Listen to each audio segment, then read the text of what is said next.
ಜೈ ವಾಸವಿ. ನಮ್ಮ ಆರ್ಯವೈಶ್ಯ ಕುಲದೇವಿಯಾದ ಶ್ರೀ ವಾಸವಿ ಕನ್ಯಕಾ ಪರಮೇಶ್ವರಿ ದೇವಿಯ ಪಾದಕಮಲಗಳಿಗೆ ನಮಿಸುತ್ತಾ ಶ್ರೀ ವಾಸವಿ ಕನ್ಯಕಾದೇವಿ ಪುರಾಣ ದ್ವಾದಶಾಧ್ಯಾಯವನ್ನು ಪ್ರಾರಂಭಿಸೋಣ.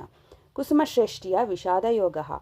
ವೈಶ್ಯ ಸಭಾನಂತರ ತನ್ನ ರಾಜಪ್ರಸಾದಕ್ಕೆ ಆಗಮಿಸಿದ ಕುಸುಮಶ್ರೇಷ್ಠಿಯು ಭೋಜನವನ್ನು ಸ್ವೀಕರಿಸಲಾಗದೆ ಶಯ್ಯಾಗೃಹವನ್ನು ಪ್ರವೇಶಿಸಿದನು. ಮೃದುತಲ್ಪದ ಮೇಲೆ ಆಸೀನನಾಗಿ ದೀರ್ಘವಾದ ನಿಟ್ಟುಸಿರು ಬಿಡುತ್ತಾ ಆಲೋಚನಾಮಗ್ನನಾಗಿ, ಅಯ್ಯೋ, ನಾನು ಬಹುಕಾಲ ಸಂತಾನರಹಿತನಾಗಿ ಸಕಲ ದೇವತೆಗಳನ್ನು ಪ್ರಾರ್ಥಿಸಿ ಕಡೆಗೆ ಪುತ್ರಕಾಮೇಷ್ಟಿಯಾಗವನ್ನಾಚರಿಸಿ ದಿವ್ಯಗುಣ ಸಂಪನ್ನೆಯೂ ಅತಿಲೋಕ ಸೌಂದರ್ಯವತಿಯೂ ಆದ ಸುಪುತ್ರಿಯನ್ನು ಹೊಂದಿದೆನು. ಯುಕ್ತ ವಯಸ್ಕಳಾಗಿರುವ ನನ್ನ ಮಗಳಿಗೆ ನಮ್ಮ ಕುಲಜನಾದ ಯೋಗ್ಯವರೊಡನೆ ವಿವಾಹ ಮಾಡಿ ಆಕೆಯ ಆಸೆ ಆಕಾಂಕ್ಷೆಗಳನ್ನು ಕಣ್ಣಾರೆ ಕಾಣಬೇಕೆಂದು ಎಷ್ಟೋ ಕನಸುಗಳನ್ನು ಕಂಡೆ. ಆದರೆ ನನ್ನ ಪೂರ್ವಜನ್ಮ ದುಷ್ಕೃತವೆಂತಹದೋ ಅರಿಯೇ. ಈಗ ಇಂಥ ಅನಿವಾರ್ಯವಾದ ಕಷ್ಟವೂ ಒದಗಿದೆ. ಶಿರೀಷ ಕುಸುಮದಂತೆ ಕೋಮಲಾಂಗಿಯಾದ ನನ್ನ ಮುದ್ದು ವಾಸವಿಯು ಕೆಂಗಿಡಿಗಳನ್ನು ಕಾರುವ ಅಗ್ನಿಜ್ವಾಲೆಗಳಲ್ಲಿ ಬೀಳಲು ಹೇಗೆ ಬಿಡಲಿ? ಈ ಊಹೆಯೇ ನನ್ನ ಹೃದಯವನ್ನು ದಹಿಸಿಬಿಡುತ್ತದೆ. ನನ್ನಂಥ ದೌರ್ಭಾಗ್ಯಶಾಲಿ ಈ ಪ್ರಪಂಚದಲ್ಲಿ ಮತ್ತೋರ್ವನಿರುವುದಿಲ್ಲ ಎಂದು ದುಃಖಿಸತೊಡಗಿದನು. ಹಾಗೆ ವ್ಯಾಕುಲಚಿತ್ತನಾದ ತಂದೆಯನ್ನು ನೋಡಿ ಹಿಮವಂತನ ಬಳಿ ಸಾರಿದ ಪಾರ್ವತಿಯಂತೆ ವಾಸವಿ ಕನ್ನಿಕೆಯು ತನ್ನ ಜನಕನ ಸಮೀಪಕ್ಕೆ ಬಂದಳು. ದುರಂತ ದುಃಖ ಪೀಡಿತನಾದ ತಂದೆಯೊಡನೆ, ಜನಕ, ನೀನೇಕೆ ಹೀಗೆ ಪರಿತಪಿಸುತ್ತಿರುವೆ ಎಂದು ಪ್ರಶ್ನಿಸಿದಳು. ಬಳಿಕ ಕುಸುಮಾರಿಯನು ತನ್ನ ಕುಮಾರಿಯನ್ನು ನೋಡಿ, ಮುದ್ದು ಮಗಳೇ, ನನ್ನ ಮನೋವೇದನೆಯನ್ನು ಏನೆಂದು ವರ್ಣಿಸಲಿ? ಕುಸುಮ ಕೋಮಲೆಯೂ ಸುಂದರಾತಿ ಸುಂದರ ರೂಪಳೂ ಆದ ನಿನ್ನೀ ಶರೀರವನ್ನು ದಿಶೆಗಳನ್ನು ಮುಟ್ಟುವ ಅಗ್ನಿಜ್ವಾಲೆಯಲ್ಲಿ ಹೇಗೆ ಬೀಳಿಸಬಲ್ಲೆ? ಪ್ರಾಣಕ್ಕಿಂತಲೂ ಪ್ರಿಯವಾದ ವಸ್ತುವು ಇಲ್ಲವಲ್ಲವೇ? ಲೋಕದ ಜನರು ತಮ್ಮ ಪ್ರಾಣರಕ್ಷಣಾರ್ಥವಾಗಿ ಬಂಧು ಮಿತ್ರ ಪುತ್ರ ಕಳತ್ರಾದಿಗಳನ್ನು ಸಮಸ್ತ ವಿಧ ಸಂಪತ್ತುಗಳನ್ನು ತ್ಯಜಿಸುವರೇ ಹೊರತು ಕುಲಮರ್ಯಾದೆ ರಕ್ಷಣೆಗಾಗಿಯೂ ಧರ್ಮ ರಕ್ಷಣೆಗಾಗಿಯೂ ಪ್ರಾಣವನ್ನು ನೀಗುತ್ತಿರುವ ನನ್ನಂಥ ದುರದೃಷ್ಟವಂತನೂ ದರಿದ್ರನೂ ಈ ಧರೆಯ ಮೇಲೆ ಬೇರೊಬ್ಬರಿರುವುದಿಲ್ಲ ಎಂದು ವಿಲಪಿಸಿದನು. ಆಗ ವಾಸವಿ ಕನ್ಯಕೆಯು, ಎಲೈ ತಂದೆಯೇ, ಅಶಾಶ್ವತವಾದ ಈ ಶರೀರಗಳ ಸಂಬಂಧಗಳಿಗಾಗಿ ದುಃಖಿಸುವುದು ಉಚಿತವಲ್ಲ.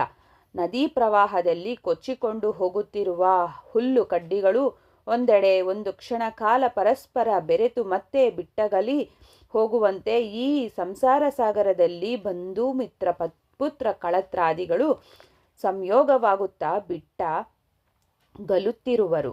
ಜನ್ಮ ತಾಳಿದ ಭೂಮಿಜರೆಲ್ಲರೂ ಮರಣಿಸದೆ ತಪ್ಪದು. ಮರಣಿಸಿದ ಪ್ರತಿಯೊಬ್ಬರೂ ಜನ್ಮ ತಾಳದೆ ತಪ್ಪದು. ಪಾಂಚಭೌತಿಕವಾದ ಈ ಶರೀರವು ಅನಿತ್ಯವಾದುದು. ಆತ್ಮ ಒಂದೇ ನಿತ್ಯವೂ ಸತ್ಯವೂ ಆಗಿದೆ. ಆತ್ಮವು ಶಸ್ತ್ರಗಳಿಂದ ಛೇದಿಸಲ್ಪಡುವುದು, ನೀರಿನಿಂದ ತೋಯಿಸಲ್ಪಡುವುದು, ಅಗ್ನಿಯಿಂದ ಸುಡಲ್ಪಡದು, ವಾಯುವಿನಿಂದ ಒಣಗಿಸಲ್ಪಡದು. ಅದು ನಿರ್ವಿಕಾರವು, ನಿತ್ಯವು, ನಿರಂಜನವು. ಆತ್ಮತತ್ವವನ್ನು ಅರಿತವನು ಸರ್ವಾಧಿಕವಾದ ಆನಂದವನ್ನು ಹೊಂದಬಲ್ಲನು. ವಂಶಧರ್ಮವನ್ನು ಪಾಲಿಸುವುದಕ್ಕಾಗಿ ಅಸ್ಥಿರವಾದ ಅಶಾಶ್ವತವಾದ ದೇಹವನ್ನು ತೃಣಪ್ರಾಯವಾಗೆನಿಸಿ ಪರಿತ್ಯಜಿಸಿ ಪರಮಾನಂದ ನಿಲಯನಾದ ಪರಂಧಾಮವನ್ನು ಹೊಂದಬೇಕು ಎಂದು ಧೀರ ವಚನಗಳಿಂದ ತಂದೆಯನ್ನು ಸಾಂತ್ವನಗೊಳಿಸಲು ಯತ್ನಿಸಿದಳು. ಆದರೂ ದುಃಖವನ್ನು ತಡೆಯಲಾರದ ತಂದೆಯನ್ನು ನೋಡಿ, ಹೇ ಜನಕ, ನನಗೀಗ ಮಹೋತ್ಕೃಷ್ಟವಾದ ತತ್ವದರ್ಶನವನ್ನುಂಟು ಮಾಡುವೆನು.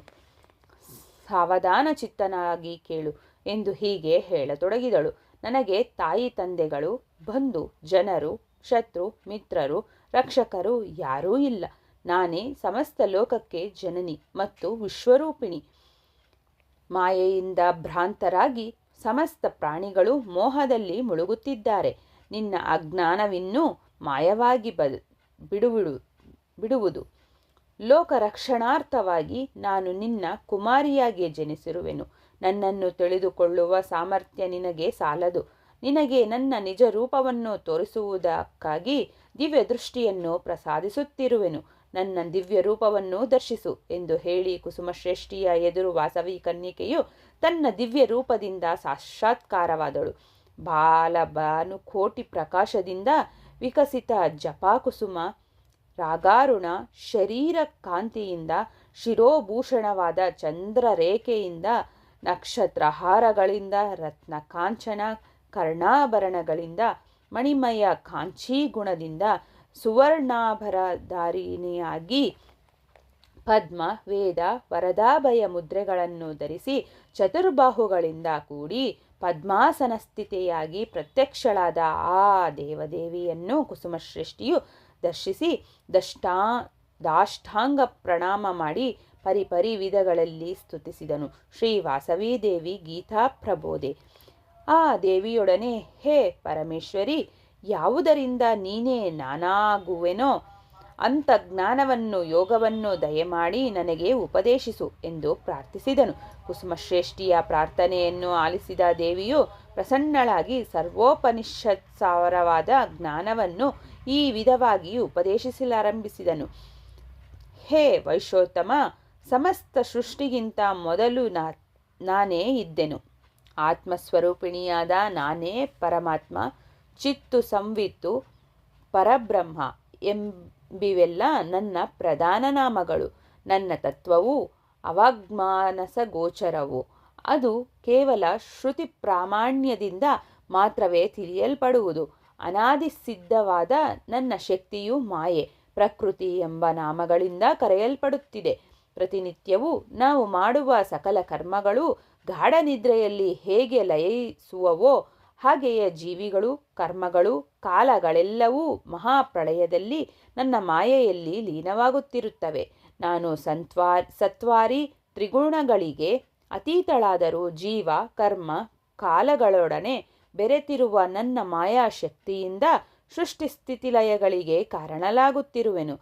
ತಂದೆ, ಯಾವ ನನ್ನ ಮಾಯಾಶಕ್ತಿಯಿಂದ ಸಕಲ ಚರಾಚರ ಪ್ರಪಂಚವು ಕಲ್ಪಿಸಲ್ಪಟ್ಟಿರುವುದೋ ಆ ಮಾಯೆ ಕೂಡ ನನ್ನಲ್ಲಿ ಕಲ್ಪಿಸಲ್ಪಟ್ಟಿದೆಯಾದ್ದರಿಂದ ಅದು ಮಿಥ್ಯೆಯೇ ಆಗುವುದು. ಆದ್ದರಿಂದ ನನ್ನ ಸ್ವರೂಪಕ್ಕಿಂತ ಬೇರ್ಯಾವುದೂ ಇಲ್ಲ. ಮಿಥ್ಯೆಯಾದ ಈ ಮಾಯೆಯು ಅನಾದಿಯಾದ ಅಜ್ಞಾನದಿಂದ ಭ್ರಮೆಗೊಂಡವರ ವ್ಯಾವಹಾರಿಕ ಸಂಬಂಧವಾದ ದೃಷ್ಟಿಯಿಂದ ಅವಿದ್ಯೆ ಎಂಬ ಹೆಸರಲ್ಲಿ ಪ್ರಸಿದ್ಧವಾಗಿದೆ. ಹಾಗಲ್ಲದೆ ಪರಮಾತ್ಮ ದೃಷ್ಟಿಯಿಂದ ನೋಡಿದರೆ ಆ ಮಾಯೆ ಇಲ್ಲವೇ ಇಲ್ಲ, ಕೇವಲ ಬ್ರಹ್ಮತತ್ವವೇ ಇದೆ. ಬ್ರಹ್ಮರೂಪಿಣಿಯಾದ ನಾನು ಸಮಸ್ತ ಲೋಕಗಳನ್ನು ಸೃಷ್ಟಿಸಿ ಘಟದಲ್ಲಿರುವ ಆಕಾಶದಂತೆ, ಕನ್ನಡಿಯಲ್ಲಿರುವ ಪ್ರತಿಬಿಂಬದಂತೆ ಜಗತ್ತಿನಲ್ಲಿ ಚಿದಾಭಾಸರೂಪದಲ್ಲಿ ಪ್ರಾಣಗಳನ್ನು ಎದುರಿಸಿಕೊಂಡು ಪ್ರವೇಶಿಸುತ್ತಿದ್ದೇನೆ. ಉತ್ತಮಾಧಮವಾದ ಸಮಸ್ತ ವಸ್ತುಗಳನ್ನು ಪ್ರಕಾಶಗೊಳಿಸುತ್ತಿರುವ ಸೂರ್ಯನು ಆ ವಸ್ತುಗತ ದೋಷಗಳಿಂದ ಹೇಗೆ ಲಿಪ್ತನಾಗುವುದಿಲ್ಲವೋ ಹಾಗೆಯೇ ನಾನು ಕೂಡ ಉಪಾಧಿಗತ ಗುಣದೋಷಗಳಿಂದ ಎಂದಿಗೂ ಲಿಪ್ತಳಾಗುವುದಿಲ್ಲ. ಆದರೂ ಅಜ್ಞಾನಿ ಜನರು ಬುದ್ಧಿ ಮೊದಲಾದವುಗಳಲ್ಲಿರುವ ಕರ್ತೃತತ್ವವನ್ನು ಆತ್ಮರೂಪಿಣಿಯಾದ ನನ್ನಲ್ಲಿ ಆರೋಪಿಸಿ ನನ್ನನ್ನೇ ಕರ್ತಳೆಂದು ನುಡಿಯುವರು. ಆದರೆ ನಾನು ಸೂರ್ಯ ಭಗವಾನನಂತೆ ಸಾಕ್ಷಿ ರೂಪಿಣಿಯೇ ಹೊರತು ಏನನ್ನೂ ಮಾಡುವವಳಲ್ಲ. ನಾನು ಸರ್ವಕ್ಕೂ ಸಾಕ್ಷೀಭೂತಳು. ಜಗತ್ತಿಗೆ ನಾನೇ ನೇತ್ರವು. ಸಮಸ್ತ ಜಗತ್ತುಗಳಲ್ಲಿ ನಾನು ವ್ಯಕ್ತಿವಾಗದ ರೀತಿಯಲ್ಲಿ ವ್ಯಾಪಿಸಿರುವೆ. ನನಗೆ ವಿನಾಶವಿಲ್ಲ. ನಾಶವಿಲ್ಲದ ಆನಂದ ಸ್ವರೂಪವಾದ ಪರಬ್ರಹ್ಮವೂ ನಾನೇ. ನನ್ನ ಮಾಯೆಯು ಸಕಲ ಜಗತ್ತನ್ನೂ, ಉತ್ತಮೋತ್ತಮರಾದ ದೇವತೆಗಳನ್ನು, ಮಾನವರನ್ನು ಕೂಡ ಮೋಹಗೊಳಿಸುತ್ತಿದೆ. ಒಂದೇ ಹಗ್ಗವು ಹಾವಿನಂತೆ ಮತ್ತು ಹೂಮಾಲೆಯಂತೆ ಹೇಗೆ ಪ್ರಕಾಶಿಸುತ್ತಿದೆಯೋ ಹಾಗೆಯೇ ಜೀವೇಶ್ವರಾದಿ ರೂಪಗಳಿಂದ ನಾನೇ ಬೆಳಗುತ್ತಿರುವೆನು.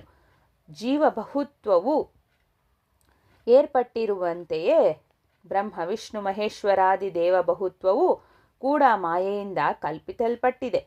ಅಂದರೆ ಅಜ್ಞಾನ ಭೇದದಿಂದ ಜೀವಬಹುತ್ವ, ಮಾಯಾಭೇದದಿಂದ ದೇವಬಹುತ್ವ ಏರ್ಪಟ್ಟಿದೆ. ಆಕಾಶಕ್ಕೆ ಘಟಾಕಾಶ, ಮಠಾಕಾಶ, ಮಹಾಕಾಶ ಎಂದು ಭೇದವು ಕಲ್ಪಿಸಲ್ಪಟ್ಟಿರುವಂತೆಯೇ ಚೈತನ್ಯ ಸ್ವರೂಪಿಣಿಯಾದ ನನಗೆ ಜೀವನೆಂದೂ ಈಶ್ವರನೆಂದೂ ಭೇದವು ಕಲ್ಪಿಸಲ್ಪಟ್ಟಿದೆಯೇ ಹೊರತು ನಾನೇ ಸರ್ವರೂಪಿಣಿಯು. ಸದಾ ಸಚ್ಚಿದಾನಂದ ರೂಪಿಣಿಯಾದ ನನ್ನಲ್ಲೇ ಪ್ರಪಂಚವೆಲ್ಲವೂ ತುಂಬಿದೆ. ರಾಜ, ನಾನೇ ಬ್ರಹ್ಮವು, ನಾನೇ ವಿಷ್ಣುವು, ನಾನೇ ಶಿವನು, ನಾನೇ ಶಕ್ತಿಯು, ನಾನೇ ಸೂರ್ಯನು, ನಾನೇ ಗಣಪತಿಯು, ನನ್ನಿಂದಲೇ ಚರಾಚರ ಸೃಷ್ಟಿಯು ಏರ್ಪಟ್ಟಿದೆ. ಮಾನವನು ಸದುಪದೇಶ ಪ್ರಾಪ್ತಿಯನ್ನು ಪಡೆದು ವಿರಕ್ತನಾಗಿ ಹರಿಷಡ್ವರ್ಗಗಳನ್ನು ಜಯಿಸಿ ಛೇದಿಸಲಾಗದ, ದಹಿಸಲಾಗದ, ನೀರಿನಲ್ಲಿ ನೆರೆಯಿಸಲಾಗದ, ಗಾಳಿಗೆ ಒಣಗಿಸಲಾಗದ, ದೇಹವು ನಶಿಸಿದರೂ ನಾಶವಾಗದ ಶಾಶ್ವತ ಶುದ್ಧ ಚೈತನ್ಯ ಸ್ವರೂಪಳಾತ್ಮಳಾದ ನನ್ನನ್ನು ಅರಿತುಕೊಂಡು ಆತ್ಮ ಸಾಕ್ಷಾತ್ಕಾರವನ್ನು ಹೊಂದುತ್ತಾನೆ ಎಂದು ತನ್ನ ತತ್ವ ರಹಸ್ಯವನ್ನು ತಿಳಿಸಿದಳು. ನಂತರ ಕುಸುಮಶ್ರೇಷ್ಠಿಯು ಆ ದೇವಿಯನ್ನು ನೋಡಿ, ಓ ಪರಮೇಶ್ವರಿ, ಯಾವ ಯೋಗದಿಂದ ನಾನು ಆತ್ಮ ಸಾಕ್ಷಾತ್ಕಾರವನ್ನು ಹೊಂದಬಲ್ಲೆನೋ ಆ ಪ್ರಜ್ಞಾನ ಸಾಧಕವಾದ ಯೋಗವನ್ನು ಸಾಂಗವಾಗಿ ನನಗೆ ಪ್ರಬೋಧಿಸು ಎಂದು ಪ್ರಾರ್ಥಿಸಿದನು. ಆ ಬಳಿಕ ದೇವಿಯು, ಓ ವೈಶ್ಯಭೂಪ, ಜೀವಾತ್ಮ ಪರಮಾತ್ಮರಲ್ಲಿ ಏಕತ್ವವನ್ನು ಭಾವಿಸುವ ವೃತ್ತಿಯೇ ಯೋಗವೆನಿಸುವುದು. ಈ ಅಭೇದ ಜ್ಞಾನ ವೃತ್ತಿಗೆ ಕಾಮ, ಕ್ರೋಧ, ಲೋಭ, ಮೋಹ, ಮದ, ಮಾತ್ಸರ್ಯಗಳೆಂಬ 6 ವಿಘ್ನಕಾರಕ ಶತ್ರುಗಳು. ಆ ಶತ್ರುಗಳನ್ನು ಜಯಿಸಿ ಯೋಗವನ್ನು ಸಾಧಿಸುವುದಕ್ಕೆ ಯಮ, ನಿಯಮ, ಆಸನ, ಪ್ರಾಣಾಯಾಮ, ಪ್ರತ್ಯಾಹಾರ, ಧಾರಣ, ಧ್ಯಾನ, ಸಮಾಧಿ ಎಂಬ 8 ಅಂಗಗಳಿಂದ ಕೂಡಿದ ಅಷ್ಟಾಂಗ ಯೋಗವನ್ನು ಅಭ್ಯಾಸ ಮಾಡಬೇಕು. ಈ ಅಷ್ಟಾಂಗ ಯೋಗದ ವಿವರಣೆಯನ್ನು ಕೇಳು.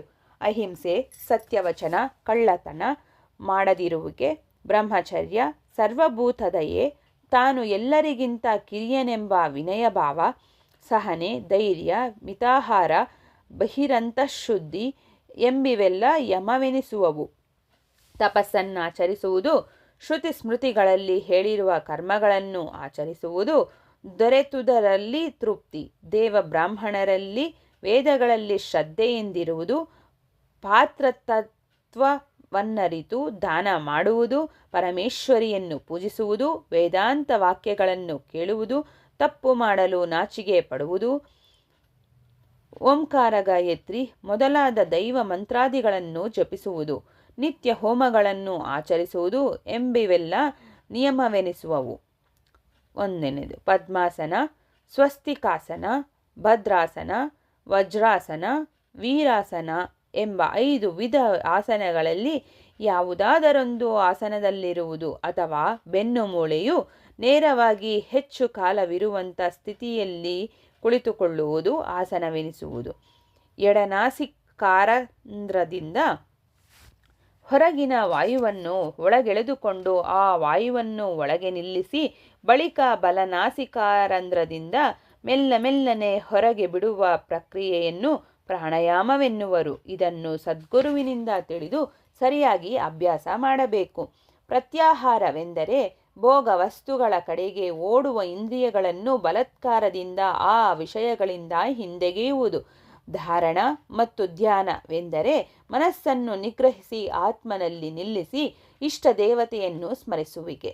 ಸಮಾಧಿ ಎಂದರೆ ಯೋಗ ಸ್ಥಿತಿಯಲ್ಲಿದ್ದು ಜೀವಾತ್ಮ ಪರಮಾತ್ಮರ ಅಭೇದವನ್ನು ನಿರಂತರವಾಗಿ ಚಿಂತಿಸುವುದು. ಮೇಲಿನ 8 ಅಂಗಗಳಿಂದ ಕೂಡಿರುವುದೇ ಅಷ್ಟಾಂಗ ಯೋಗ. ಚರಾತ್ಮಕವಾದ ಪ್ರಪಂಚದಲ್ಲಿ 2 ವಿಧ ಸ್ಥಿತಿಗಳಿವೆ. ಅದರಿಂದ ಸಾಂಖ್ಯರಿಗೆ ಜ್ಞಾನಯೋಗ, ಕರ್ಮನಿಷ್ಠರಿಗೆ ಕರ್ಮಯೋಗವು ಪ್ರಧಾನವಾಗಿದೆ. ಈಗ ಕರ್ಮಯೋಗ ಪುಣ್ಯ ಕರ್ಮಗಳನ್ನಾಚರಿಸುವ ವೇದವಾದ ಪರರು, ಕರ್ಮಾಚರಣ ಪಾರಾಯಣರು ನಿಷ್ಕಾಮ ಭಾವವನ್ನು ಹೊಂದುವುದಿಲ್ಲ.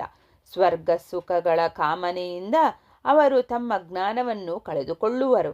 ಆದ್ದರಿಂದ ಕೆಲವರು ಕರ್ಮತ್ಯಾಗ ಮಾಡಬೇಕೆನ್ನುವರು, ಆದರೆ ನಿಷ್ಕ್ರಿಯನಾಗುವನು. ಯಾವ ಮನುಷ್ಯನು ಯಾವ ಕೆಲಸವನ್ನೂ ಮಾಡದೆ ಕ್ಷಣ ಕಾಲವಾದರೂ ಇರಲಾರನು. ಅವನು ಪ್ರಕೃತಿ ಸಿದ್ಧ ಗುಣಗಳಿಗೆ ವಶನಾಗಿ ಕ್ರಿಯೋನ್ಮುಖನಾಗುವನು. ಯಾವ ಕೆಲಸವನ್ನು ಮಾಡದವನಿಗೆ ಶರೀರ ಯಾತ್ರೆಯು ನಡೆಯುವುದಿಲ್ಲವೇ? ಆದ್ದರಿಂದ ಕರ್ಮ ಮಾಡಿರುವುದಕ್ಕಿಂತ ನಿಷ್ಕಾಮವಾಗಿ, ಅಂದರೆ ಕರ್ಮಫಲಗಳಲ್ಲಿ ಕೋರಿಕೆಯಿಲ್ಲದೆ ದೈವಾರ್ಪಣ ಬುದ್ಧಿಯಿಂದ ಸಕಲ ಕಾರ್ಯಗಳನ್ನು ಆಚರಿಸುವುದೇ ಶ್ರೇಯಸ್ಕರವು. ಹೇ ವೈಶ್ಯರಾಜ, ಬಯಕೆಯಿಂದ ಮಾಡುವ ಕರ್ಮಗಳು ದೇಹಿಗೆ ಬಂದ ಹೇತುಗಳಾಗುವವು. ನನಗಾಗಿ ಮಾಡುವ ಕರ್ಮಗಳು ಬಂಧನ ಕಾರಣವಲ್ಲ. ಹೇ ಭೂಪತಿ, ಚಿತ್ತಶುದ್ಧಿಯು ಮಹಾನ್ ಜ್ಞಾನದಾಯಕವಾದ ಸಾಧನ. ಮಹರ್ಷಿಗಳೆಲ್ಲ ಜ್ಞಾನದಿಂದಲೇ ಪರಬ್ರಹ್ಮ ರೂಪಿಣಿಯಾದ ನನ್ನನ್ನು ತಿಳಿದುಕೊಂಡರು. ಕರ್ಮಾಚರಣೆಯಿಂದಲೇ ಚಿತ್ತಶುದ್ಧಿ ಸಿದ್ಧಿಸುವುದು. ಚಿತ್ತಶುದ್ಧಿಯಿಂದ ಭೇದ ಬುದ್ಧಿಯು ನಶಿಸುವುದು. ಆ ವಿಧವಾದ ಅಭೇದ ಬುದ್ಧಿಯೇ ಯೋಗವೆನಿಸುವುದು. ಆದ್ದರಿಂದ ಅಮೃತ ತತ್ವವು ಸಿದ್ಧಿಸುವುದು. ಕರ್ಮತ್ಯಾಗ ಮಾಡಿದವನು ಚಿತ್ತಶುದ್ಧಿಯನ್ನು ಹೊಂದಲಾರನು. ಚಿತ್ತಶುದ್ಧಿಯನ್ನು ಹೊಂದದೆ ಜ್ಞಾನವನ್ನು ಹೊಂದಲಾರನು. ಆದ್ದರಿಂದಲೇ ಪ್ರತಿ ವ್ಯಕ್ತಿಯು ಸ್ವಧರ್ಮಾಚರಣಪರನಾಗಿ ನಿಷ್ಕಾಮ ಕರ್ಮವನ್ನಾಚರಿಸಬೇಕಾಗಿದೆ. ಅಜ್ಞಾನ ಸಂಘದಿಂದ ಕರ್ಮವನ್ನು ಆಚರಣೆ ಮಾಡುವ ವ್ಯಕ್ತಿಯು ಅಹಂಕಾರದಿಂದ ನಾನೇ ಕರ್ತ ಎಂದು ಭಾವಿಸುವನು. ಬುದ್ಧಿವಂತನಾದ ನರನು ಅಹಂಕಾರ ಮಮಕಾರಾದಿಗಳನ್ನು ತೊರೆದು ತಾನು ಆಚರಿಸುವ ನಿತ್ಯ ನೈಮಿತ್ತಿಕ ಕರ್ಮಗಳನ್ನು ನನಗೆ ಸಮರ್ಪಣೆ ಮಾಡಿ ಉತ್ತಮೋತ್ತಮ ಗತಿಯನ್ನು ಹೊಂದಬಲ್ಲನು. ಯಾವ ಮಾನವರು ಈರ್ಷಾದ್ವೇಷಗಳನ್ನು ಬಿಟ್ಟು ಭಕ್ತಿ ತತ್ಪರರಾಗಿ ನಾನು ಹೇಳಿದ ಈ ಶುಭ ಮಾರ್ಗವನ್ನು ಅನುಸರಿಸುವರೋ ಅವರು ತಪ್ಪದೆ ಸಮಸ್ತ ಕರ್ಮ ಬಂಧಗಳಿಂದ ವಿಮುಕ್ತರಾಗುವರು. ಓ ಪುಣ್ಯಶೀಲ, ಮಾನವರ ಗುಣಕರ್ಮ ಸ್ವಭಾವಗಳನ್ನನುಸರಿಸಿ ಈ ಭೂತಲದಲ್ಲಿ ನನ್ನಿಂದ ಚತುರ್ವರ್ಣಗಳು ಏರ್ಪಟ್ಟವು. ಪ್ರತಿ ವ್ಯಕ್ತಿಯು ಸ್ವಧರ್ಮವನ್ನು ಆಚರಿಸಬೇಕು. ಪರಧರ್ಮವು ಭಯಹೇತುವು. ನಿಜವಾಗಿ ಸ್ವಧರ್ಮವೆಂದರೆ ಆತ್ಮಧರ್ಮವೆಂದು ತಿಳಿಯಬೇಕು. ಹೇ ವರೇಣ್ಯ, ನನ್ನಿಂದ ಬ್ರಹ್ಮವು ಉದ್ಭವಿಸಿತು. ಆ ಬ್ರಹ್ಮದಿಂದ ಕರ್ಮವು ಉತ್ಪನ್ನವಾಯಿತು. ಅದರಿಂದ ಯಜ್ಞವೂ ಉಂಟಾಯಿತು. ಆದ್ದರಿಂದ ಯಜ್ಞದಲ್ಲಿಯೂ ಸಮಸ್ತ ವಿಶ್ವದಲ್ಲಿಯೂ ನಾನೇ ತುಂಬಿರುವೆನೆಂದು ತಿಳಿದುಕೋ. ಮಾನವರು ಯಜ್ಞಾನ್ನದಿಂದ ನನ್ನ ವಿಭೂತಿಗಳಾದ ದೇವತೆಗಳಿಗೆ ತೃಪ್ತಿಯುಂಟು ಮಾಡಬೇಕು. ತೃಪ್ತರಾದ ದೇವತೆಗಳು ವಾಂಛಿತ ಸುಖ ಸಂಪದಗಳನ್ನು ಪ್ರಸಾದಿಸುವರು. ದೈವಕ್ಕೆ ಅರ್ಪಿಸದೆ ಅನ್ನವನ್ನು ಭುಜಿಸುವವನು ಕಳ್ಳನೆನಿಸುವನು. ರಾಜ, ನಾನೇ ಅಗ್ನಿಯ ಹೋಮದ್ರವ್ಯವು, ಸೋಮಯಾಜಿಯು ನಾನೇ. ನನಗೆ ಸಮರ್ಪಿಸಲ್ಪಡುವ ಆಹುತಿ ಎಲ್ಲವೂ ಬ್ರಹ್ಮಮಯವೆಂದು ತಿಳಿದುಕೊಳ್ಳುವುದೇ ಬ್ರಹ್ಮಜರ ಲಕ್ಷಣ.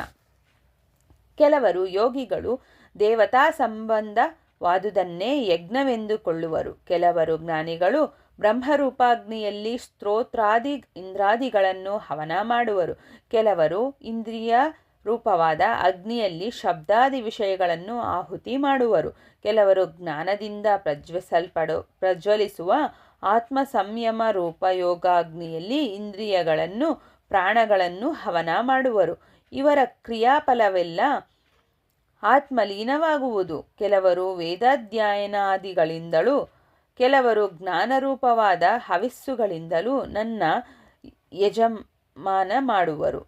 ಯಜನ ಮಾಡುವರು. ಈ ರೀತಿಯಲ್ಲಿ ವೇದ ಪ್ರತಿಪಾದಿತವಾದ ಹಲವು ಬಗೆಯ ಶಾರೀರಿಕ, ವಾಚಿಕ, ಮಾನಸಿಕ ಯಜ್ಞಗಳನ್ನು ತಿಳಿದುಕೊಂಡು ಆಚರಿಸುವವರು ಸಕಲ ಬಂಧನಗಳಿಂದ ವಿಮುಕ್ತರಾಗುವರು. ತಮ್ಮ ಪಾಪಗಳನ್ನು ಕಳೆದುಕೊಳ್ಳುವರು. ನಿಜವಾಗಿ ಲೋಕಹಿತಾರ್ಥವಾಗಿ ಮಾಡಲ್ಪಡುವ ಪ್ರತಿ ಕಾರ್ಯವೂ ಯಜ್ಞವಾಗಿ ಬೆಳಗುವುದೆಂದು ತಿಳಿದುಕೊಳ್ಳಬೇಕು. ನಿತ್ಯವೂ ಯಜ್ಞ ಪ್ರಸಾದವಾಗಿ ಆಹಾರವನ್ನು ಭುಜಿಸುವವರು ಬ್ರಹ್ಮಪದವನ್ನು ಹೊಂದುವರು. ಈಗ ಇನ್ನು ಜ್ಞಾನಯೋಗ ಸಾರವನ್ನು ಕೇಳು. ಹೇ ನೃಪಾಲ, ಎಲ್ಲ ಯಜ್ಞಗಳಲ್ಲಿ ಜ್ಞಾನಯಜ್ಞವು ಶ್ರೇಷ್ಠವಾದುದು. ಮೋಕ್ಷ ಸಾಧನವಾದ ಜ್ಞಾನದಲ್ಲಿಯೇ ಸಮಸ್ತ ಕರ್ಮಗಳ ಫಲವೂ ಲೀನವಾಗುವುದು. ಜ್ಞಾನಿಗಳು ಸಕಲ ಜಗತ್ತುಗಳನ್ನು ವಶಪಡಿಸಿಕೊಂಡು ದಯಾಳುಗಳಾಗಿ ಅವರ ಸದುಪದೇಶಗಳಿಂದ ಪ್ರಪಂಚವನ್ನು ಪರಿಶುದ್ಧಗೊಳಿಸುವರು. ಜ್ಞಾನಸಂಪನ್ನರು ಜೀವನ್ಮುಕ್ತ ಸ್ಥಿತಿಯನ್ನು ಹೊಂದಿ ಪರಮಾನಂದಮಯ ರಸವಾಹಿನಿಯಲ್ಲಿ ಮುಳುಗಿ ತಮ್ಮ ಹೃದಯಗಳಲ್ಲಿ ನೆಲೆಸಿರುವ ಪರಮಾತ್ಮನನ್ನು ನಿಮೂಲಿತ ನೇತ್ರಗಳಿಂದ ದರ್ಶಿಸುವರು. ಜ್ಞಾನಯೋಗಿಗಳು ಸಕಲ ಪ್ರಾಣಿಕೋಟಿಯನ್ನು ತಮ್ಮ ಸಮಾನವಾಗಿಯೇ ಭಾವಿಸುವರು. ಸುಖ ದುಃಖ, ಜಯಾಪಜಯ, ಲಾಭ ನಷ್ಟ, ಮಾನಾವಮಾನ ಮೊದಲಾದ ಸಮಸ್ತ ದ್ವಂದ್ವಗಳನ್ನು ಅವರು ಸಮದೃಷ್ಟಿಯಿಂದ ಸ್ವೀಕರಿಸುವರು.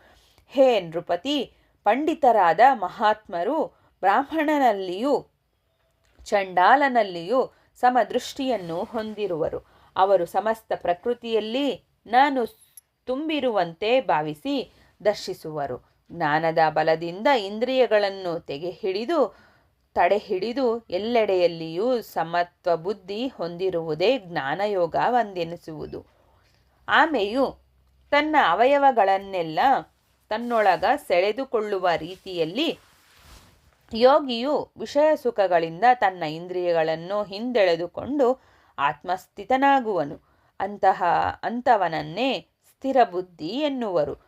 ತ್ರಿವಿಧ ದೃಕ್ಕಗಳನ್ನು ನಾಶಗೊಳಿಸಿಕೊಂಡು ಮಮಕಾರ ಅಹಂಕಾರಗಳನ್ನು ತ್ಯಜಿಸಿ ಕಾಮನೆಗಳನ್ನೆಲ್ಲ ಬಿಟ್ಟು ನಿತ್ಯ ಜ್ಞಾನಾಭಿರತನಾದವನು ಮುಕ್ತಿಯನ್ನು ಹೊಂದಬಲ್ಲನು. ಹೀಗೆಂದು ದೇವಿಯು ಹೇಳಲು ಕೇಳಿ ಕುಸುಮಾರ್ಯನು, ದೇವಿ, ಪಾಪ ಮಾಡಕೂಡದೆಂದು ನಿಶ್ಚಯಿಸಿಕೊಂಡ ಮಾನವನೂ ಕೂಡ ಯಾವುದರಿಂದ ಪ್ರೇರಿತನಾಗಿ ಪಾಪವನ್ನು ಆಚರಿಸುತ್ತಿರುವನು ಎಂದು ಪ್ರಶ್ನಿಸಿದನು. ಬಳಿಕ ದೇವಿಯು, ಭೂಪಾಲ, ರಾಜೋಗುಣಜನಿತವಾದ ಕಾಮದಿಂದ ಜನಿಸಿದ ಕ್ರೋಧ ಪಾಪಕ್ಕೆ ಹೇತುಗಳು. ಈ ಎರಡು ಮಾನವನಿಗೆ ಮಹಾಶತ್ರುಗಳು. ಕಾಮವು ಬುದ್ಧಿಯನ್ನು, ಮನಸ್ಸನ್ನು, ಇಂದ್ರಿಯಗಳನ್ನು ವಶಪಡಿಸಿಕೊಂಡು ಜ್ಞಾನವಂತನನ್ನು ಕೂಡ ಮೋಹಕೋಪಕ್ಕೆ ಬೀಳಿಸುತ್ತಿದೆ.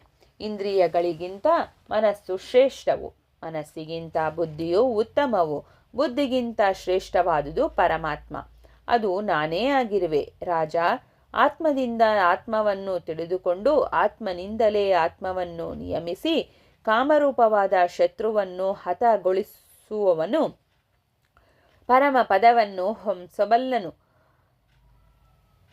ಭೇದ ಭಾವವನ್ನು ತ್ಯಜಿಸಿ ಸಮದೃಷ್ಟಿ ಹೊಂದಿ ಲಭಿಸಿದುದರಲ್ಲಿ ಸಂತುಷ್ಟನಾಗಿ ಕರ್ಮಾಚರಣೆಯಲ್ಲಿ ನಿರ್ಲಿಪ್ತನಾಗಿ ವಿಷಯ ವಾಂಛೆಗಳಿಂದ ವಿಮುಕ್ತನಾಗಿ ಜ್ಞಾನೈಶ್ಚರ್ಯ ಪ್ರಾಪ್ತಿ ಮಾಡಿಕೊಂಡವನು ದ್ರವ್ಯಯಜ್ಞಾದಿ ಕ್ರಿಯೆಗಳನ್ನು ಆಚರಿಸಿದರೂ ಆ ಕ್ರಿಯಾಫಲಗಳು ನನ್ನಲ್ಲಿ ಲೀನವಾಗಿ ಹೋಗುವವು. ಆದ್ದರಿಂದ ಅವು ಅವನಿಗೆ ಬಂಧನ ಹೇತುಗಳಲ್ಲ.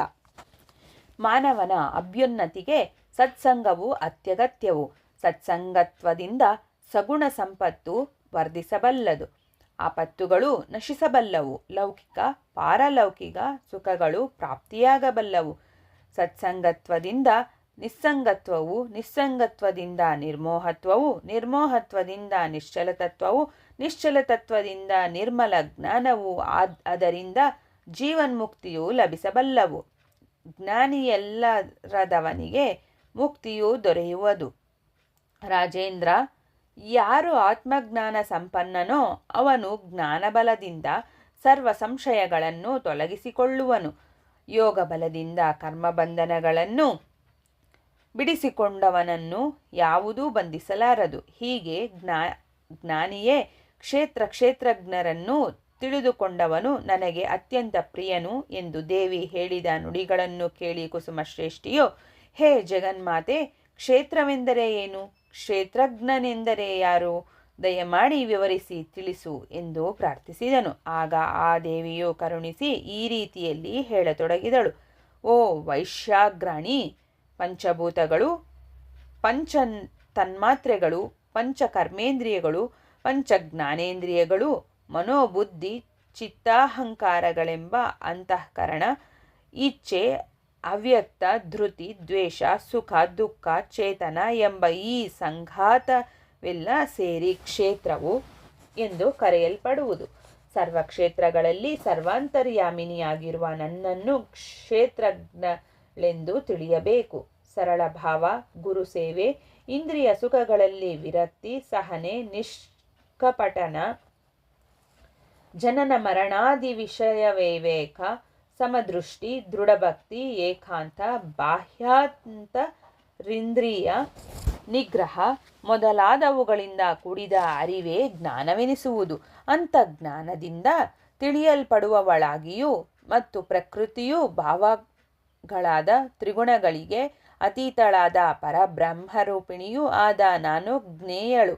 ತ್ರಿಗುಣಗಳಲ್ಲಿ ಸತ್ವಗುಣಾಧಿಕ್ಯತೆಯಿಂದ ಸುಖವು, ಜ್ಞಾನವು ಪ್ರಾಪ್ತಿಯಾಗಬಲ್ಲವು. ರಜೋಗುಣಾಧಿಕ್ಯತೆಯಿಂದ ಭೋಗಾಸಕ್ತಿ, ಕರ್ಮಾಸಕ್ತಿ ವೃದ್ಧಿಸುವುದು.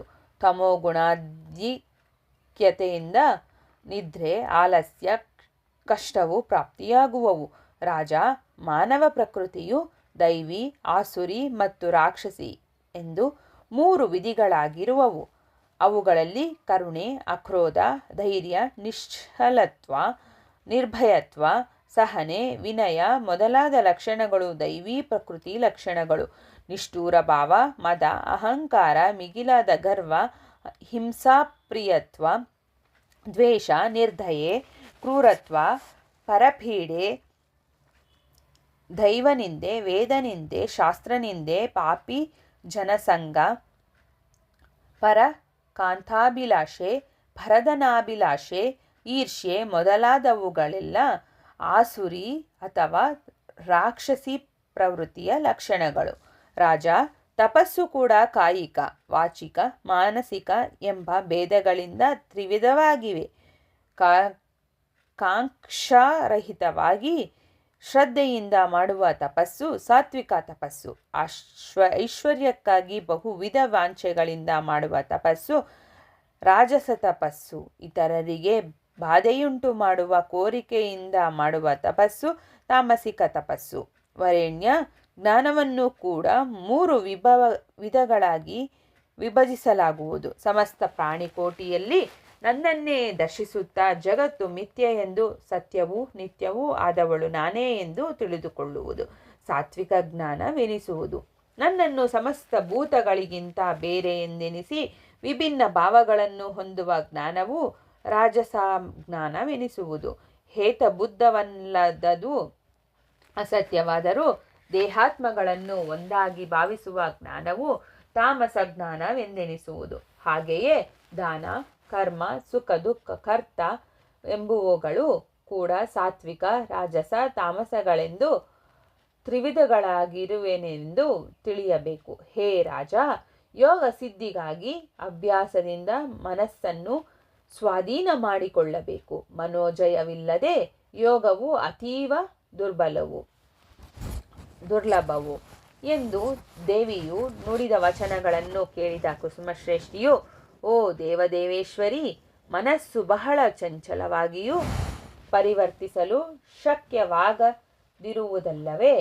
ಅಂತಹ ಮನಸ್ಸನ್ನು ನಿಗ್ರಹಿಸಿ ನಿಶ್ಚಲ ಯೋಗವನ್ನು ಹೊಂದಲು ಸಾಧ್ಯವಾಗುವುದೇ ಎಂದು ಪ್ರಶ್ನಿಸಿದನು. ಆಗ ಆ ಪರಮೇಶ್ವರಿಯು, ಓ ವಣಿಗ್ವರ, ಅಭ್ಯಾಸ ಮತ್ತು ವೈರಾಗ್ಯಗಳಿಂದ ಮನಸ್ಸನ್ನು ಸ್ವಾಧೀನಪಡಿಸಿಕೊಳ್ಳಬಹುದು. ಜ್ಞಾನನಿಷ್ಠ ತಪೋನಿಷ್ಠರಿಗಿಂತ ಯೋಗಿಯು ಶ್ರೇಷ್ಠನು. ಇವರೆಲ್ಲರಿಗಿಂತಲೂ ನನ್ನಲ್ಲಿ ಭಕ್ತಿಯುಳ್ಳವನೇ ಮಿಗಿಲಾಗಿ ಶ್ರೇಷ್ಠನು ಎಂದು ಹೇಳಿದಳು. ಆಗ ಕುಸುಮಶ್ರೇಷ್ಠಿಯು, ಜಗನ್ಮಾತೆ, ಭಕ್ತನೇ ಸರ್ವಶ್ರೇಷ್ಠನೆಂದು ಹೇಳುತ್ತಿರುವೆ. ಭಕ್ತಿ ಎಂದರೇನು? ಭಕ್ತನ ಲಕ್ಷಣಗಳು ಯಾವುವು? ದಯಮಾಡಿ ತಿಳಿಸು ಎಂದು ಪ್ರಾರ್ಥಿಸಿದನು. ಆಗ ದೇವದೇವಿಯು, ಹೇ ರಾಜ, ಸರ್ವ ಜಗತ್ತಿಗೆ ಕಾರಣಳೂ ಸರ್ವಾಂತರ್ಯಾಮಿನಿಯೂ ಆದ ನನ್ನ ಮಹತ್ವದ ಶ್ರವಣದ ಮೂಲಕ ದ್ರವೀಭೂತವಾದ ಚಿತ್ತದಲ್ಲಿ ನನ್ನ ವಿಷಯವಾಗಿ ಧಾರಾವಾಹಿಕವಾಗಿ ಪ್ರವಹಿಸುವ ಮನೋವೃತ್ತಿಯೇ ಭಕ್ತಿ ಎನಿಸುವುದು.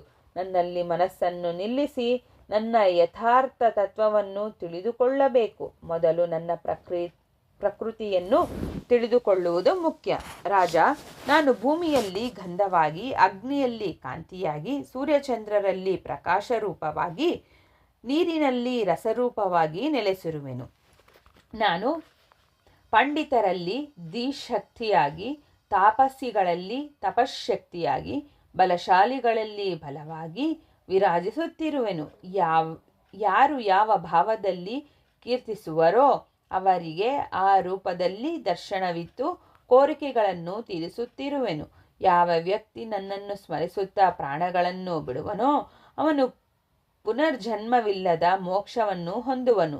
ಯಾರು ನನಗೆ ಅರ್ಘ್ಯ, ಪಾದ್ಯ, ಸ್ನಾನ, ವಸ್ತ್ರಾಲಂಕಾರ, ಧೂಪ, ದೀಪ, ನೈವೇದ್ಯ, ತಾಂಬೂಲಾದಿಗಳನ್ನು ಸಮರ್ಪಿಸಿ ವಿವಿಧೋಪಚಾರಗಳಿಂದ ಭಕ್ತಿಯುಕ್ತರಾಗಿ ಪ್ರಜಾವ್ರತ ಯಜ್ಞಾದಿಗಳಿಂದ ಆರಾಧಿಸುವರೋ ಅವರು ಪರಮ ಪದವನ್ನು ಹೊಂದಬಲ್ಲರು. ನನ್ನನ್ನು ಕುರಿತ ಶ್ರವಣ, ಕೀರ್ತನ, ಸ್ಮರಣ, ಪಾದಸೇವನ, ಅರ್ಚನ, ವಂದನ, ದಾಸ್ಯ, ಸಖ್ಯ, ಆತ್ಮನಿವೇದನೆಗಳೆಂಬ 9 ಲಕ್ಷಣಗಳ ಭಕ್ತಿಯಿಂದ ನನ್ನನ್ನು ಅರ್ಚಿಸುವವರು ಉತ್ತಮವಾದ ತಮ್ಮ ಅಭಿಷ್ಟ ಫಲಗಳನ್ನು ಹೊಂದಬಲ್ಲರು. ನನ್ನ ನಾಮ ಸಂಕೀರ್ತನೆ, ಮಂತ್ರ ಜಪ, ನಿರಂತರವಾಗಿ ಮಾಡುವವರು ನನ್ನನ್ನು ತಪ್ಪದೇ ಸೇರುವರು. ಶಾಸ್ತ್ರವೇತ್ತರು, ವೇದವಿದರು, ಯಜ್ಞ ದಾನ ತಪಶ್ಚರ್ಯಾದಿ ನಿರತರು ಕೂಡ ನನ್ನ ಯಥಾರ್ಥ ಸ್ವರೂಪವನ್ನು ತಿಳಿಯಲಾರರು. ಭಕ್ತಿಯುಕ್ತರು ಮಾತ್ರವೇ ನನ್ನನ್ನು ಹೊಂದಬಲ್ಲರು. ಅವ್ಯಕ್ತವಾದ ನನ್ನ ನಿರ್ಗುಣ ತತ್ವೋಪಾಸನೆ ಮಾಡುವವರು ಕೂಡ ನನ್ನನ್ನು ಸೇರುವರು. ಆದರೆ ಅವರಿಗೆ ಕ್ಲೇಶವು ಅಧಿಕ.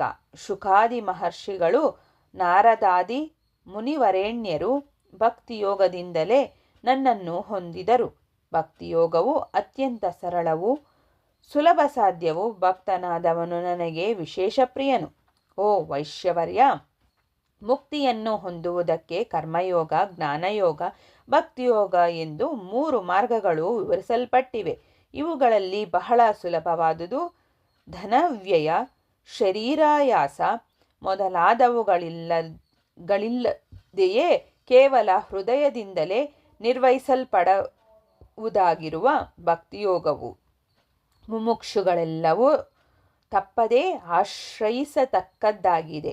ಈ ಭಕ್ತಿಯೋಗವು ಮಾನವರ ಸತ್ವ ರಜಸ್ ತಮೋಗುಣ ಸ್ವಭಾವ ಭೇದಗಳನ್ನನುಸರಿಸಿ 3 ಬಗೆಯಾಗಿವೆ. ಇತರರ ಮೆಚ್ಚುಗೆಯನ್ನು ಪಡೆಯುವುದಕ್ಕೂ, ಪರರಿಗಾಗುವ ಮೇಲನ್ನು ಕಡಿಸುವುದಕ್ಕೂ, ಇತರರನ್ನು ಪೀಡಿಸುವುದಕ್ಕೂ ನನ್ನನ್ನು ಭಜಿಸುವವನ ಭಕ್ತಿ ತಾಮಸೀ ಭಕ್ತಿಯಾಗುವುದು. ಹಾಗಲ್ಲದೆ ಸ್ವಾರ್ಥದಿಂದ ಇಹಲೋಕ ಪರಲೋಕ ಸೌಖ್ಯಗಳನ್ನು ಹೊಂದುವ ಕೋರಿಕೆಗಳಿಂದ ಭೋಗಗಳಲ್ಲಿ ಆಸಕ್ತನಾಗಿ, ಕೀರ್ತಿ ಕಾಮನನಾಗಿ, ಆಯಾ ಫಲಗಳನ್ನು ಹೊಂದುವುದಕ್ಕೆ ನನ್ನನ್ನು ಭಕ್ತಿಯಿಂದ ಸೇವಿಸುತ್ತಾ, ಜೀವೇಶ್ವರ ಭೇದ ಬುದ್ಧಿಯಿಂದ ನನ್ನನ್ನು ತನಗಿಂತ ಬೇರೆಯಾಗಿ ಭಾವಿಸುತ್ತಾ ಭಜಿಸುವವನ ಭಕ್ತಿಯು ರಾಜಸೀ ಭಕ್ತಿ ಎನಿಸುವುದು. ಹಾಗಲ್ಲದೆ ಅನೇಕ ಜನ್ಮಾರ್ಜಿತ ಪಾಪಗಳನ್ನು ಕಳೆದುಕೊಳ್ಳುವುದಕ್ಕಾಗಿ ವೇದ ವಿಹಿತವಾದ ಸತ್ಕರ್ಮಗಳ ಅನುಷ್ಠಾನಗಳನ್ನು ದೈವಾರ್ಪಣ ಬುದ್ಧಿಯಿಂದ ನಿರಂತರ ಆಚರಿಸುತ್ತಾ, ಅದು ತನ್ನ ಕರ್ತವ್ಯವೆಂಬ ನಿಶ್ಚಯ ಬುದ್ಧಿಯನ್ನು ಹೊಂದಿ ನನ್ನನ್ನು ಸಂತೋಷಪಡಿಸುವುದಕ್ಕಾಗಿ ಮಾತ್ರವೇ ಮಾಡುವ ಭಕ್ತಿಯು ಸಾತ್ವಿಕ ಭಕ್ತಿ ಎನಿಸುವುದು. ಅಂಥ ಭಕ್ತಿಯು ಪರಾಭಕ್ತಿಯನ್ನು ಹೊಂದುವಂತೆ ಮಾಡುವುದು. ಈ ಸಾತ್ವಿಕಿ ಭಕ್ತಿಯನ್ನೇ ಆಶ್ರಯಿಸಬೇಕು. ಹೇ ವರೇಣ್ಯ, ಪೂರ್ವಕಾಲದಲ್ಲಿ ಸೃಷ್ಟಿ ಸಮಯದಲ್ಲಿ ಈ ಮಹೋತ್ತಮವಾದ ಯೋಗವನ್ನು ನಾನು ವಿಷ್ಣುವಿಗೆ ಬೋಧಿಸಿದೆನು. ಅವನು ಇದನ್ನು ಸೂರ್ಯನಿಗೆ ಬೋಧಿಸಿದನು. ಸೂರ್ಯನು ಮನುವಿಗೆ ಪ್ರಬೋಧಿಸಿದನು. ತದನಂತರ ಪರಂಪರಾಗತವಾಗಿ ಮಹರ್ಷಿಗಳನ್ನು ಇದನ್ನು ತಿಳಿದುಕೊಂಡರು. ರಾಜ, ಬ್ರಹ್ಮ, ವಿಷ್ಣು, ಮಹೇಶ್ವರರು ನನ್ನ ರೂಪಗಳೇ ಎಂದು ಸ್ಥಾವರ ಜಂಗಮಾತ್ಮಕವಾದ ಸಮಸ್ತ ವಿಶ್ವವು ನಾನೇ ಎಂದು ತಿಳಿದುಕೋ. ಯಾವಾಗ ಈ ಪ್ರಪಂಚದಲ್ಲಿ ಅಧರ್ಮವು ವೃದ್ಧಿಯಾಗಿ ಧರ್ಮಕ್ಕೆ ಹಾನಿಯುಂಟಾಗುವುದೋ ಆಗ ದುಷ್ಟರನ್ನು ಶಿಕ್ಷಿಸಲು, ಶಿಷ್ಟರನ್ನು ರಕ್ಷಿಸಲು, ಧರ್ಮವನ್ನು ಸ್ಥಾಪಿಸಲು ನಾನು ಅನೇಕ ರೂಪಗಳನ್ನು ಧರಿಸಿ ಅವತರಿಸುತ್ತಿರುವೆನು. ಆದರೆ ನನ್ನ ದಿವ್ಯ ಸಮುಪತಿಯನ್ನು, ನನ್ನ ಲೀಲೆಗಳನ್ನು ತಿಳಿದುಕೊಳ್ಳುವುದಕ್ಕೆ ಯಾರಿಗೂ ಸಾಧ್ಯವಿಲ್ಲ. ವಿಶ್ವದಲ್ಲಿಯ ಸರ್ವೋತ್ತಮ ಪದಾರ್ಥಗಳೆಲ್ಲ ನನ್ನ ಲೀಲಾ ವಿಭೂತಿಗಳೇ ಆಗಿವೆ. ನನ್ನನ್ನು ಯಾರು ಯಾವ ಭಾವದಲ್ಲಿ ಅರ್ಚಿಸುವರೋ ಅವರು ಆಯಾ ಅಭಿಷ್ಟ ಫಲಗಳನ್ನು ಹೊಂದುವರು. ಹೇ ನರೋತ್ತಮ, ಸರ್ವ ಮಾನವರು ತಮ್ಮ ಧರ್ಮಗಳಲ್ಲಿ ನಿಷ್ಠರಾಗಿ ಕರ್ಮಫಲಗಳನ್ನು ನನಗೆ ಸಮರ್ಪಿಸುತ್ತಾ ನನ್ನ ಅನುಗ್ರಹದಿಂದ ಪುನರ್ಜನ್ಮರಹಿತವಾದ ಪರಮಪದವನ್ನು ಹೊಂದಬಲ್ಲರು. ಅನಾದಿಸಿದ್ದವೂ ರಹಸ್ಯಾತಿ ರಹಸ್ಯವೂ ಆದ ಈ ಯೋಗವನ್ನು ನಿನಗೀಗ ಸಾಂಗೋಪಾಂಗವಾಗಿ ತಿಳಿಸಿರುವೆನು. ಹೇ ಪುಣ್ಯಶೀಲ, ನೀನು ಕೇಳಿದ ಈ ಅತ್ಯಂತ ಗುಹ್ಯವಾದ ಯೋಗವು ವಾಸವಿ ಗೀತೆ ಎಂಬ ಹೆಸರಿನಲ್ಲಿ ಪ್ರಸಿದ್ಧವಾಗುವುದು. ಯಾರು ಈ ಗೀತಾಶಾಸ್ತ್ರವನ್ನು ಅಭ್ಯಾಸ ಮಾಡಿ ಗುರುಮುಖೇನ ಅರ್ಥವನ್ನು ಗ್ರಹಿಸಿ ನನ್ನನ್ನು ಅರ್ಚಿಸುವರೋ ಅವರ ಯೋಗಕ್ಷೇಮವನ್ನು ನಾನೇ ವಹಿಸಿಕೊಳ್ಳುವೆನು. ಈ ಗೀತೆಯನ್ನು ಪಠಣ ಮಾಡಿದವರಿಗೆ ಸಕಲ ಇಷ್ಟಾರ್ಥಗಳು ಕೈಗೂಡುವವು. ಅಂತ್ಯದಲ್ಲಿ ಅವರಿಗೆ ತಪ್ಪದೆ ಮುಕ್ತಿಯೂ ಲಭಿಸುವುದು. ಹೀಗೆ ಕನ್ಯಕಾದೇವಿಯು ಕುಸುಮಶ್ರೇಷ್ಠಿಗೆ ಪರಮಾದ್ಭುತವಾದ ತತ್ವಜ್ಞಾನವನ್ನು ಪ್ರಬೋಧಿಸಿದಳು. ಕುಸುಮಶ್ರೇಷ್ಠಿಗೆ ಮೋಹ ದುಃಖಗಳು ದೂರವಾದವು, ಸತ್ಯಜ್ಞಾನವೂ ಲಭಿಸಿತು. ಆ ಬಳಿಕ ಆ ದೇವಿಯು ಕುಸುಮಶ್ರೇಷ್ಠಿಗೆ, ಓ ಭಕ್ತವರೇಣ್ಯ, ನಡೆಯಲಿರುವ ಭವಿಷ್ಯತ್ ಕಾರ್ಯಗತಿಯು ನಿನಗೆ ದೃಗೋಶ್ಚರವಾಗುವುದು, ವೀಕ್ಷಿಸು ಎಂದು ಹೇಳಿದಳು. ಆಗ ಕುಸುಮಶ್ರೇಷ್ಠಿಗೆ ವೈಶ್ಯವಂಶಕ್ಕೆ ಬರಲಿರುವ ಅಗ್ನಿಪ್ರವೇಶ, ಆನಂತರ ವಿಷ್ಣುವರ್ಧನ ರಾಜನ ಮರಣ, ವಿರೂಪಾಕ್ಷಾದಿ ವೈಶ್ಯಯುವಕರ ಕಾಶಿಯಾತ್ರೆ, ವಿರೂಪಾಕ್ಷ ಪಟ್ಟಾಭಿಷೇಕ ಮೊದಲಾದ ದೃಶ್ಯಗಳೆಲ್ಲ ಕರ್ಮವಾಗಿ ಕಂಡುಬಂದವು. ಆ ಧನ್ಯಾತ್ಮನಿಗೆ ವರ್ಣನಾತೀತವಾದ ಆನಂದಾನುಭೂತಿ ಉಂಟಾಯಿತು.